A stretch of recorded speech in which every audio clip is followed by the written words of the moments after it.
नमस्कार दोस्त, आज हम आपको शिव भक्त की कहानी सुनाती हूँ जो भोग में शिव को मांस चढ़ाता था। पौराणिक कथा के अनुसार कणपा नैनार नामक एक शिकारी हुआ करता था।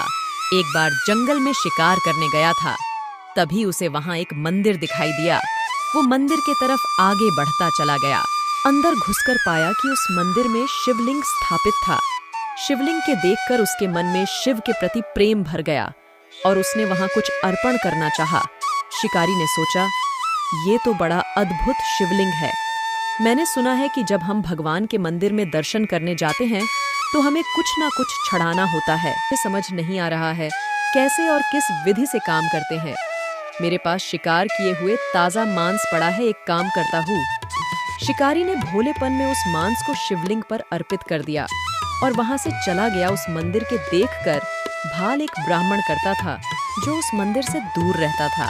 हालांकि वो शिव भक्त था, लेकिन हर दिन इतनी दूर शिव मंदिर आना बहुत ही दुर्लभ कार्य था।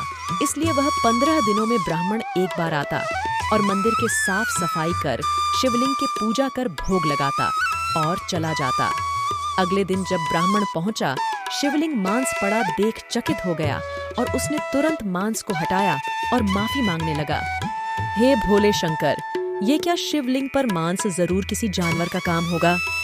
मुझे माफ कर दीजिए भगवान, आगे से ऐसा नहीं होगा। ब्राह्मण ने मंदिर के साफ सफाई करके पूजा पाठ किया और वापस घर लौट गया। अगले दिन वापस शिकारी मांस अर्पण करने के लिए आया। ऐसे ही हर रोज मंदिर आता है, शिवलिंग के सामने घंटों बात करता। एक दिन मंदिर जब पहुंचा तो देखा ये शिवलिंग पर धूल देखा।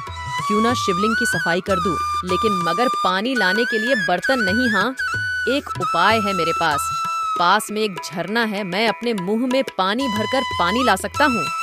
शिकारी झरने के पास गया, मुंह भरकर लेकर आया। वही मुंह का पानी शिवलिंग पर डाल दिया, सफाई कर दिया। जब अगले दिन जब ब्राह्मण आया, शिवलिंग पर मांस और थूक देखकर उसके मन में घृणा भर गई। ऐसा नीच काम जानवर नहीं कर सकता, कोई इंसान कर सकता है। बेचारा ब्राह्मण, शिवलिंग का शुद्धिकरण करना होगा। वहां चला गया। हर बार आने पर शिवलिंग उसी अवस्था पर मिलता। फिर उसने रोते हुए पूछा, हे शिव जी, ये कैसा पापी मनुष्य है जो आपको अपमानित कर रहा है। ब्राह्मण बोला कि इतना अपमान कैसे सहन कर रहे हैं। ब्राह्मण के बात सुनकर जी प्रकट हो गए और बोले, जिस तुम अपमान मान रहे हो, भक्त का अर्पण है। मैं उसकी भक्ति से बंधा हुआ हूँ। वो भक्त जो भी प्रेम पूर्वक जो भी अर्पित करता है, मैं उसे स्वीकार कर लेता हूँ। तुम उसकी भक्त देखना चाहते हो, बहुत ही भोला है। तुम कल आ जाना, कहीं पेड़ के पीछे के छुप जाना देखना।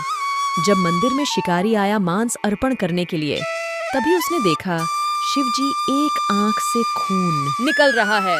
आप चिंता ना करें प्रभु, मैं जड़ी बूटी पीस कर लाता हूँ और आंख पर लगा देता है। और ये सब ब्राह्मण देख रहा था, फिर भी आंखों से खून निकाल रहे थे। उसने अपनी आंख निकालकर शिवलिंग पर रख दी। इससे रक्त टपकाना बंद हो गया। शिकारी ने राहत की सांस ली। कुछ देर में दूसरी आंख से रक्त टपकने लगा। फिर मैं अपनी दूसरी आंख निकाल लूंगा, फिर कहाँ रखूंगा, ये मुझे कैसे पता चलेगा, क्योंकि मैं दोनों आंख से अंधा हो जाऊंगा। मुझे कुछ भी दिखाई नहीं देगा। एक पैर शिवलिंग के दूसरी आंख पर टिका दिया। आंख निकालने के लिए चाकू आगे बढ़ाया, तभी वहां अलौकिक प्रकाश फैल गया। शिवजी प्रकट हो गए। भगवान शिव समाने देखकर रहा नहीं गया, उनकी चरणों में गिर गया। ब्राह्मण भागते आया, भगवान शिव के चरणों में गिर गया। ब्राह्मण, देखो, ये मेरा प्रिय भक्त है, कन्नापा नैनार। कन्नापा मतलब आंखें अर्पित करने वाला, नैनार मतलब शिव भक्त। आज से पूरी सृष्टि तुम्हें इसी नाम से पुकारेगी। शिकारी ने कहा, प्रभु, आपके दर्शन पाकर धन्य हो गया। आपने मुझे नया नाम देकर मेरा उद्धार कर दिया। भगवान